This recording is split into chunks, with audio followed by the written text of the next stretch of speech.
നമ്മൾ തകർന്നു പോകുന്നൊരു സമയമാണ്. എന്ന് വെച്ചാൽ എന്നെ സംബന്ധിച്ച് ആ ഷോർട്ട് ഫിലിമിൽ അഭിനയിച്ച 3 കുട്ടികളും കൂടെ ഡിസ്മിസലായി എന്നുള്ളതാണ്.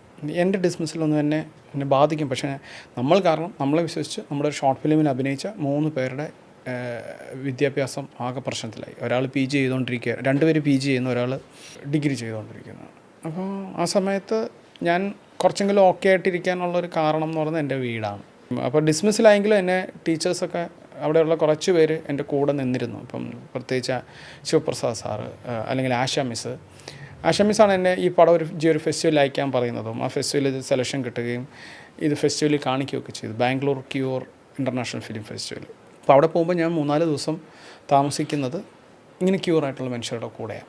അതാണ് എനിക്ക് ഭയങ്കര ഐ ഓപ്പണിങ് ആയത്. അപ്പോൾ നമ്മളത്രയും ഷോർട്ട് ഫിലിം ചെയ്തിട്ടുണ്ടെങ്കിലും ഇവർ വേറെ തരം മനുഷ്യരാണ്, എന്തൊക്കെയോ പ്രത്യേകതകളുണ്ട്. നമുക്ക് ഇൻഫോർമേഷൻ കുറവാണ്.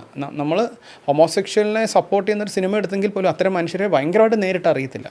അപ്പോൾ ഈ കുറേ ദിവസങ്ങൾ നമുക്ക് ഭയങ്കരമായിട്ട് മാറ്റങ്ങളുണ്ടായി. ആ ഒരു ഏരിയയിൽ കുറേ സിനിമ ചെയ്യാനൊന്നുമല്ല, ഇപ്പോൾ കേരളത്തിലെ ആദ്യത്തെ ലെസ്ബിയൻ കപ്പിൾസിനോടൊക്കെ ഞാൻ ആ സമയത്ത് സംസാരിച്ചിട്ടുണ്ട്.